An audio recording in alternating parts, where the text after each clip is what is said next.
Bonsoir à tous, partagez le direct, je ne serai pas très long. Je vais juste vous rétablir la vérité. Rien que la vérité, j'ai les preuves, mais je ne peux pas les publier.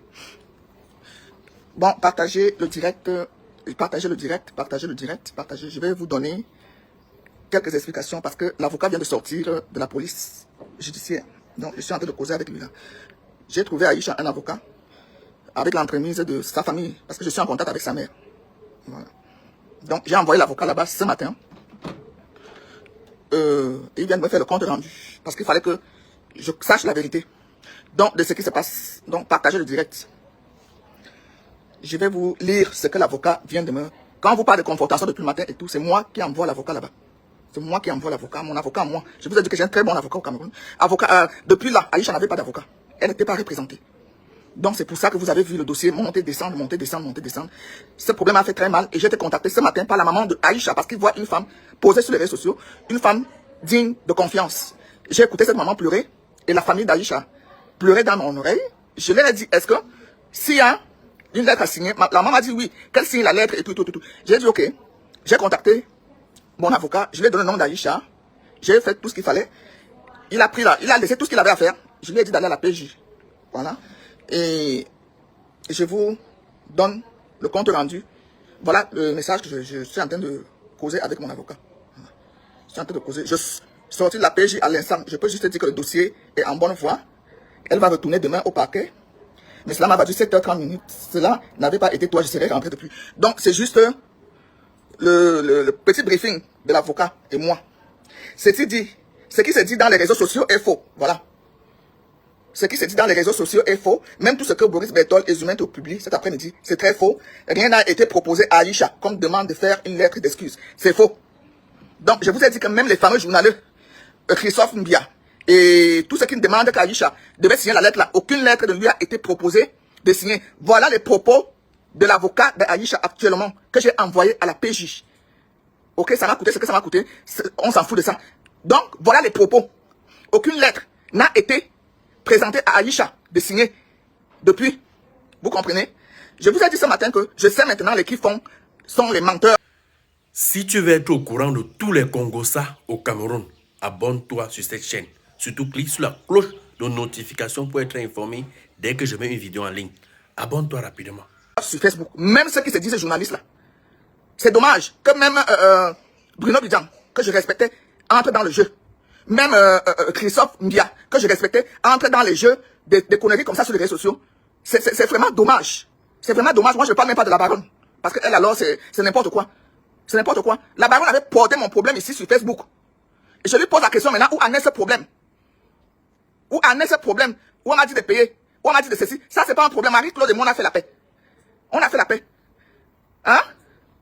Vous venez sur les réseaux sociaux, vous racontez n'importe quoi, alors que vous avez même les gens au Cameroun pour aller s'enquérir. Vous passez le temps à monétiser vos pages, à faire les choses qui n'ont pas de sens. Chacun derrière son clavier pour raconter les conneries. Même les grands, ce qui se dit, les grands journalistes tombent dans les pièges. Hein? Même ce qui se dit, les grands journalistes qui ont les chaînes aussi, comme Bruno Bidjan. Laisse-moi, souffre que je te prononce aujourd'hui.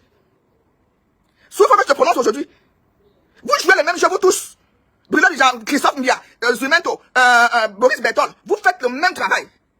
C'est pour vos ventres. Ce n'est pas pour chercher la vérité. Parce qu'une personne qui cherche la vérité n'allait pas raconter les conneries que vous avez racontées là. Une personne qui cherche la vérité, la fille là me pionce depuis, on dirait qu'Aïcha est ma fille. Ça me pionce depuis, on dirait qu'Aïcha est ma fille. Hein? Voilà les échanges que je vous montre avec l'avocat qui représente Aïcha maintenant. C'est mon avocat au Cameroun. C'est mon avocat au Cameroun. Je vous remontre ce qu'il a dit. Peut-être certains n'ont pas sorti de la page à l'instant avec 22 ans. Je peux juste dire que le dossier est en bonne voie. Elle va retourner demain au parquet. Mais cela m'a valu 7h38 mètres. Bon, tu es mon frère. Si ce ne serait pas toi, je rentrais depuis. Je sais mon frère, je vais aider cette famille. C'est moi qui écris. Hein. Il dit, ce qui se dit dans les réseaux sociaux est très faux. Même tout ce que Zumento et Boris Bertol ont publié, c'est très faux. Rien n'a été proposé à Aïcha comme demande de faire une lettre d'excuse. On a fini la confrontation sereinement. Vous voyez? Oui, car même étant là-bas actuellement, elle est en disposition du parquet et non de la PJ. Vous voyez tout? En réalité, le dossier n'a rien de compliqué. Voilà. Maintenant, je pense que... Oui. Voilà. Je pense qu'on est de la famille. Je suis arrivé là-bas, elle était très contente quand nous parlions presque la même langue. Vous qui me parlez de tribalisme, mon avocat est bamléké. Hein. Mon avocat est bamléké. Mon avocat au Cameroun est bamléké. Vous qui aimez parler de tribalisme. Vous comprenez? Donc, aucune lettre ne lui a été donnée de signer, elle a refusé. Quand sa mère me contacte ce matin, je lui dis, maman, est-ce que je peux dire à l'avocat de dire à Aïcha de signer la lettre? Il dit oui. La mère là m'a dit oui. Et c'est ce que j'ai dit à l'avocat, que quand vous arrivez là-bas, maître, si on lui a proposé de signer une lettre, qu'elle accepte, c'est sa maman qui me dit.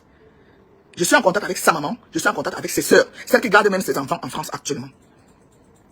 Celles qui gardent ses enfants en France actuellement. Je suis en contact avec eux depuis ce matin. Parce qu'avec vous là, ça allait dans tous les sens. Avec vous là, ça allait dans tous les sens. L'essentiel est que le dossier aille dans la norme juridique. Que le dossier aille dans la norme juridique.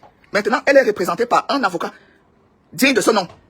C'est mon avocat, madame Chopard, au Cameroun. C'est l'avocat de ma banquière, la Blanche. Elle est venue ici dernièrement. C'est lui que je confie ses affaires ici au Cameroun. C'est un homme intègre. C'est un homme qui connaît la loi. Je l'ai vu me défendre contre Marie-Claude. Et je lui ai fait confiance. Je lui ai fait confiance aveuglément. Rien n'a été proposé à Aïcha de signer pour sortir. Je dis rien. Aucune lettre n'a été signée, n'a été proposée. Aucune.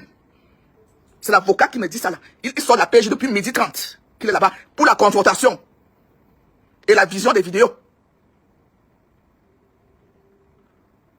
Ils étaient en train de visionner les vidéos. Regardez, ça a commencé là.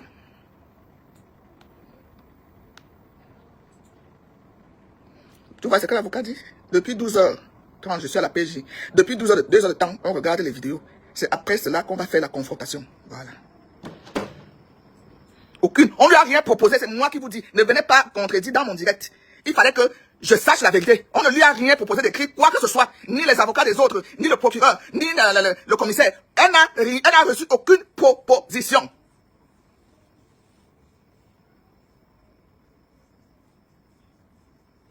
Oui, elle n'a reçu aucune proposition. Tout ce monde qui publie sur les réseaux sociaux sont les menteurs. Et personne ne s'est déplacé pour aller, même avec un... Parce que quand tu vas à la pêche, il faut passer avec un avocat. Toi, un homme normal, on ne peut rien te dire là-bas. Quand tu regardes une vidéo, il faut partager et mettre les likes. Toi qui regardes, n'oublie pas de liker et de commenter. Vraiment, si tu n'es pas encore abonné, fais-le. C'est une enquête, c'est une affaire, comment on appelle? C'est une affaire judiciaire. On va dire quoi, Steven va? C'est un avocat?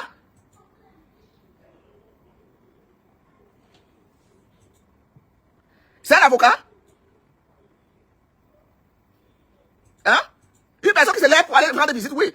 C'est normal. Mais envoyer un avocat pour aller s'acquérir, pour aller voir ce qui se passe. Elle n'avait pas d'avocat. Elle n'avait pas d'avocat. Je ne sais pas d'où sortent les notes d'avocat de ceci. C'était pour embrouiller le monde. Pour que la fille reste là-bas pendant une éternité. On la pêche.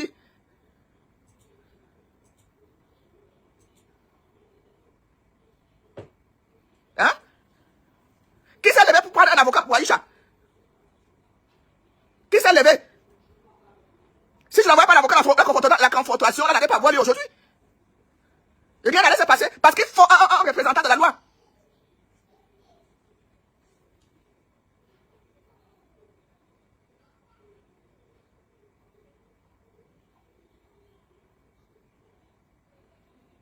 Aïcha est française ou camerounaise, c'est un citoyen du monde. C'est tout. C'est une citoyenne du monde. Le reste, le dossier va suivre son cours. Demain, elle va au parquet des Kounou. Si j'ai le temps, je vais aller. Le reste, le dossier retourne chez le procureur. C'est le procureur qui a introduit. Parce qu'elle n'avait pas d'avocat depuis là. Pour booster l'affaire. Elle n'avait pas. Elle n'avait pas. Et rien ne lui avait été proposé. Tout ce qui se dit sur Internet, c'est pour les vues et leur monétisation, pour gagner de l'argent. Et le pifo, et le machin, et le ceci, oh, j'ai appelé bien nous même ne sait pas ce qui se passe dans son affaire. Il était là, il attendait que ses avocats lui rendent compte. Entre-temps, Aïcha même n'a pas d'avocat qui la suit. Oui, c'est moi qui ai envoyé l'avocat aujourd'hui. J'ai bien. Ceux qui viennent d'entrer dans le direct, revoyez ce que l'avocat vient de me dire. C'est moi qui envoie l'avocat ce matin. Parce que la maman d'Aïcha m'a contacté et ses sœurs. J'ai envoyé mon avocat. Donc, les réseaux sociaux, je vous dis toujours, et la réalité, c'est deux mondes différents. Sur ce, bonne nuit. je ne suis pas celle qui fait les directs. Je voulais juste vous dire la vérité. Maintenant, stop à la manipulation.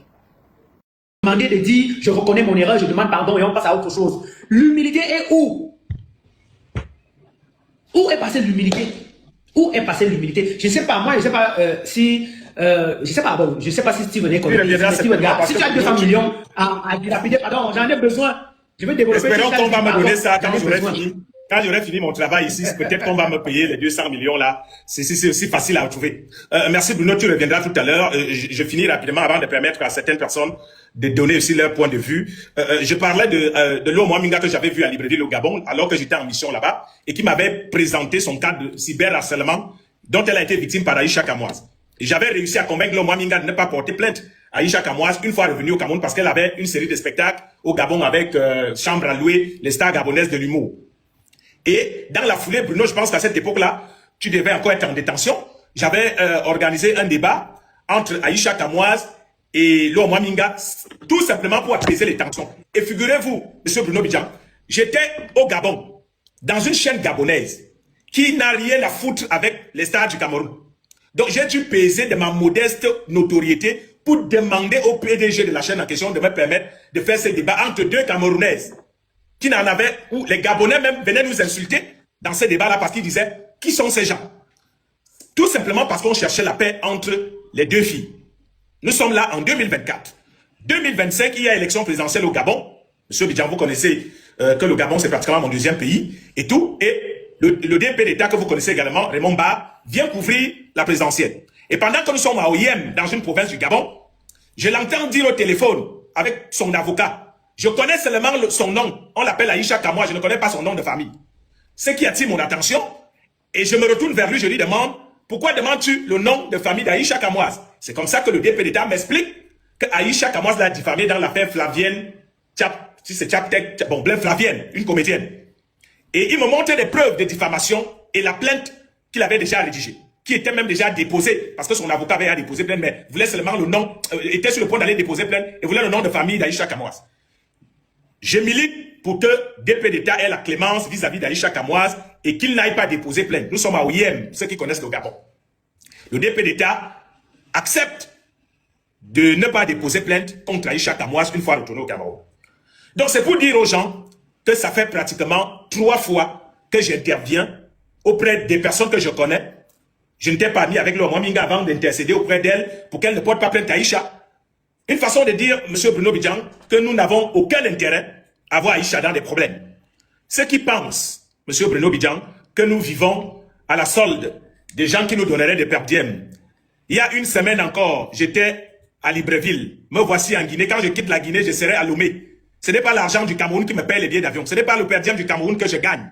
Vous et moi avons monté Digital Bee. Nous n'avons reçu aucun fonds, aucune subvention pour monter Digital Bee. Tout l'investissement que tu as mis sur Digital Bee, tu n'as reçu aucun fonds. C'est pour dire aux gens, il ne faut pas qu'on ramène tout à l'argent.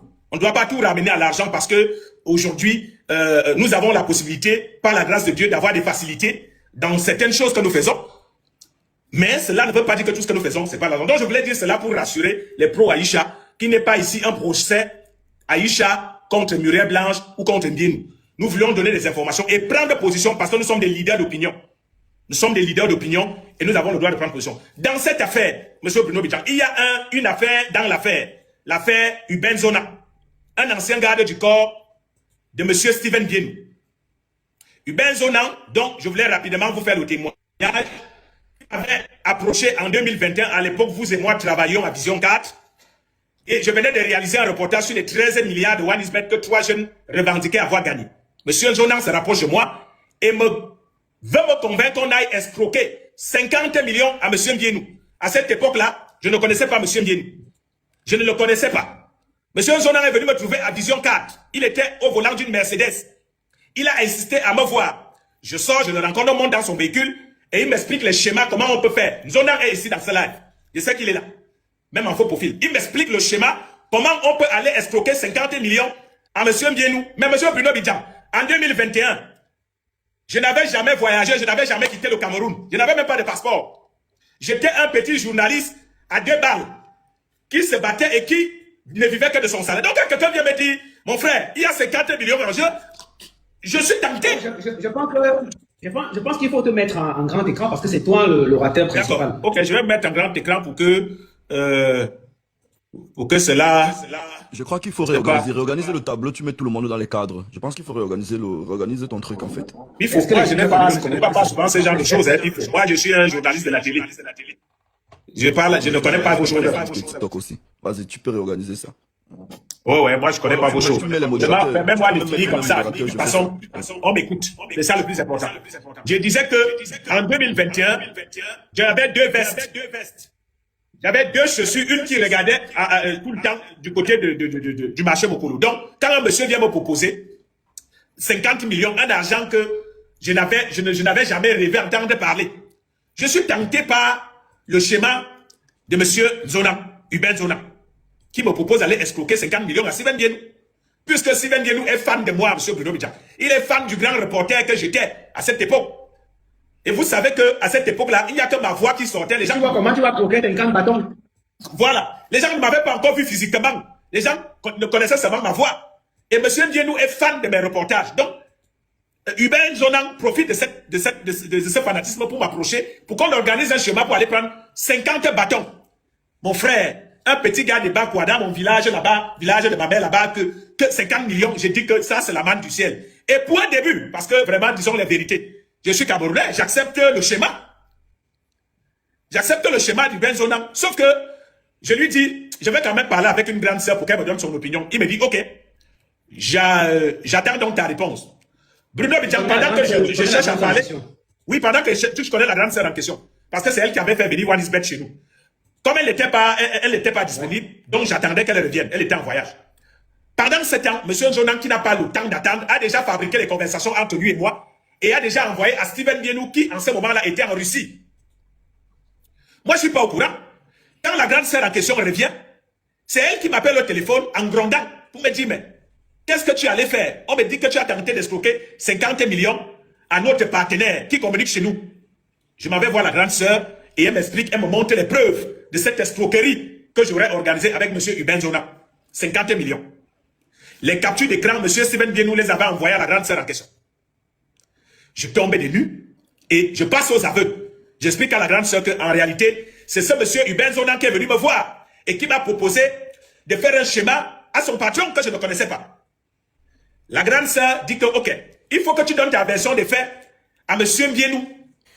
N'oublie pas de t'abonner et de partager la vidéo. Laisse un commentaire si la vidéo t'a intéressé.